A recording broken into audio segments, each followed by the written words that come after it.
je vais vous partager un peu un récapitulatif de mon année 2025 au Pakistan. Ça a été une année super mouvementée parce que j'ai voyagé pas mal. Du coup, janvier, je suis allé au nord du Pakistan.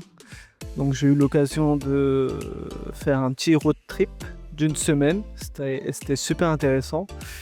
Et l'année 2025, elle a commencé comme ça.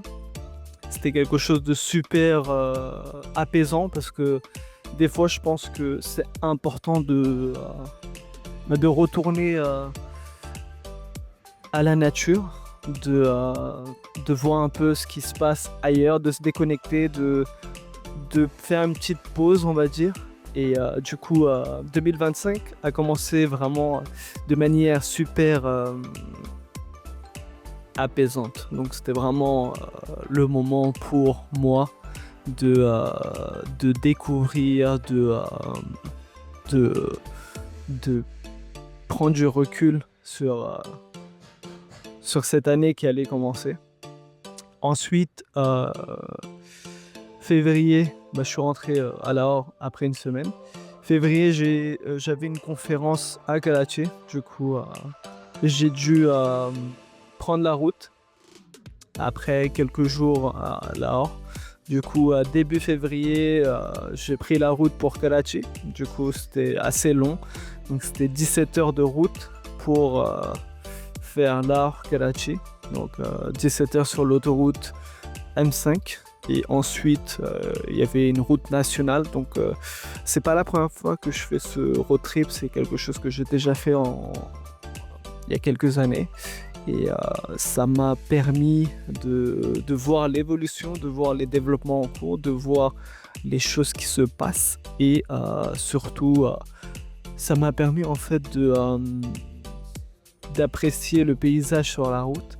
Parce que c'est fou en fait, vous traversez plus de la moitié du pays en fait.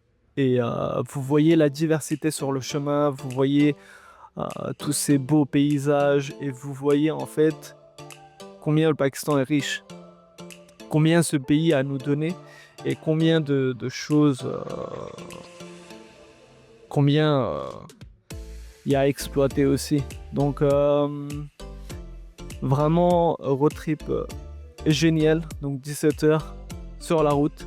Je l'ai fait en un seul coup, donc je me suis pas reposé, j'ai pas dormi à l'hôtel quelque part au milieu. Du coup, juste quelques petites pauses sur les aires de repos. C'est assez tranquille. En plus, les aires de repos, vu qu'elles sont nouvelles, elles sont propres. Et moi, ce que j'adore, c'est qu'ils offrent aussi des douches italiennes. Donc, on peut prendre une petite douche sur le chemin. Quelque chose que j'avais pas vu en Europe. Peut-être que ça existe, mais en tout cas ici, entre Lahore et Karachi, il y a cette option. Donc j'ai beaucoup apprécié ce truc-là, on va dire ce côté-là. Et, euh, et du coup, une fois arrivé à Karachi, j'avais la conférence. Et cette conférence m'a permis de rencontrer pas mal de jeunes, rencontrer beaucoup de personnes à Karachi, vu que c'est une conférence à l'université Indus Valley, IVS, l'une des plus anciennes universités basées à Karachi. Et ce que j'adore en fait, c'est que cette université, elle a été en fait, elle a été déplacée en fait. Et c'est juste incroyable parce qu'elle a été déplacée pierre par pierre. Et faut un peu rechercher, faites des recherches sur Google, tout ça et tout. Et vous verrez que l'université IVS a été déplacée pierre par pierre. Et c'est juste incroyable. Si vous comprenez vous comprenez ça, vous allez être choqué. Vous allez être choqué parce que c'est rare d'entendre ça. Et en fait, ils ont su conserver ce patrimoine, je veux dire, toute la beauté de ce bâtiment, si je ne me trompe pas, bâti par les Britanniques à l'époque. Et du coup, ils l'ont vraiment restauré tel qu'il était. Du coup, conférence géniale, on rencontrait beaucoup de jeunes là-bas. On a pu faire projeter notre documentaire. Le documentaire était vraiment génial, ça concernait Lahore. Et pourquoi il fallait repenser la façon dont on crée les villes, la façon de repenser la façon dont on vit aussi dans les villes. Nos villes sont trop centrées automobiles, véhicules motorisés. Et du coup, il faut revenir en fait sur le fait que y a besoin d'espace pour les piétons, il y a besoin d'espace pour en fait, il y a besoin d'espace pour les êtres humains. Donc vraiment génial. Donc février, on a passé quelques semaines à Karachi, donc vraiment génial. Ensuite, rentré à Lahore. J'ai commencé à bosser sur un projet de personal branding, donc quelque chose qui compte beaucoup pour moi. Donc, je commençais à développer ça parce que je pense que c'est un nouveau service que j'aimerais ajouter à mon agence. C'est quelque chose que je crois vraiment et du fond du cœur. Je pense que c'est quelque chose qui peut beaucoup aider à l'avenir. Et du coup, voilà, je commençais à bosser sur le projet. Après, j'ai d'autres projets qui étaient en cours avec des entreprises françaises et pakistanaises. Donc ça, c'était en cours. Et en mai, on a eu la surprise d'un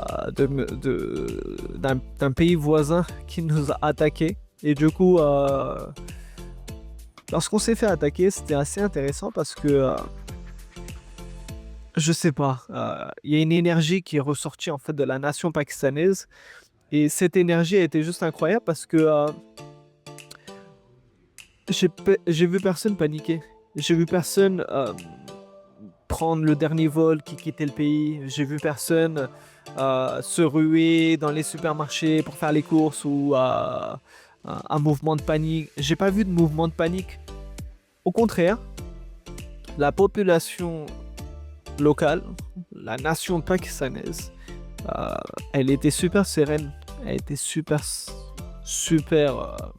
engagée, elle était super motivée, elle était super passionnée.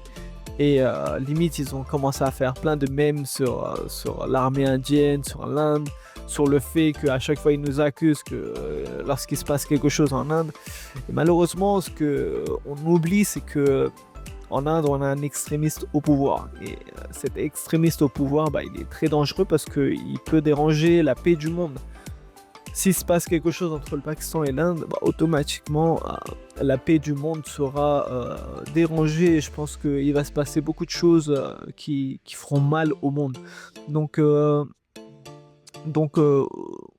c'est un moment assez intéressant parce que ça nous a permis de se reconnecter avec les valeurs du Pakistan et l'idéologie pakistanaise, pourquoi le Pakistan a été créé, pourquoi on est différent des Indiens et pourquoi on doit absolument travailler sur le développement du Pakistan. Et du coup, depuis mai, déjà on a gagné le respect dans le monde. L'armée pakistanaise, elle a prouvé que c'était l'une des meilleures armées au monde et la nation pakistanaise a prouvé aussi qu'elle était résiliente, qu'elle n'a pas commencé à pleurer, qu'elle n'a pas commencé à dire «Oh, qu'est-ce qui se passe? Qu'est-ce qu'on fait maintenant? Pourquoi ça arrive qu'à nous? Pourquoi on subit ça? Nous, les pauvres, tout ça et tout». Non, il n'y a personne qui a commencé à pleurer, il n'y a personne qui a commencé à dire des choses comme ça. Du coup, moi aussi, j'étais tranquille. Ça m'a pas fait peur parce que c'est la deuxième fois que je vis ça. En 2019, j'étais là aussi et en 2025, je suis là aussi. Donc, deux guerres, deux affrontements, deux ripostes pakistanaises que je vis.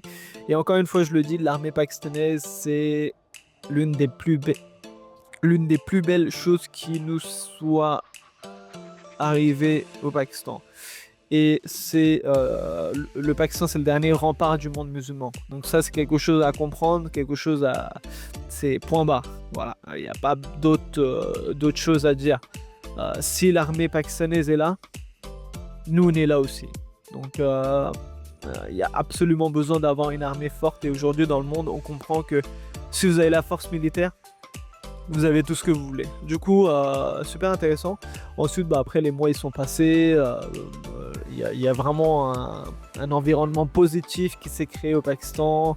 Les gens ils sont motivés. Je vois plein de monde qui ont changé d'avis sur le Pakistan. Ils comprennent que voilà pourquoi le Pakistan compte et pourquoi il y a besoin d'investir au Pakistan. Et du coup, voilà un petit récap intéressant. J'ai beaucoup voyagé cette année. J'ai rencontré pas mal de personnes, pas mal de overseas pakistanais qui sont revenus au Pakistan pour me rencontrer. Et, euh, et puis voilà, donc génial. 2025, encore une année qui me prouve que ça a été l'une des meilleures décisions de ma vie. Et je vous recommande tous de venir plus au Pakistan, de vous connecter plus avec le Pakistan. Et du coup, voilà. N'hésitez pas si vous avez des questions, laissez-moi un commentaire, un DM, quoi que ce soit, enfin, comme vous voulez. Et on se dit à bientôt pour 2026 parce que je pense que ça va être une année encore plus folle, encore plus dingue. Et je vais continuer à vous faire découvrir le Pakistan et vous faire découvrir le pays d'origine de mes parents et aujourd'hui mon pays dans lequel je vis depuis 7 ans déjà, après avoir passé 28 ans en France. Donc voilà, ciao ciao.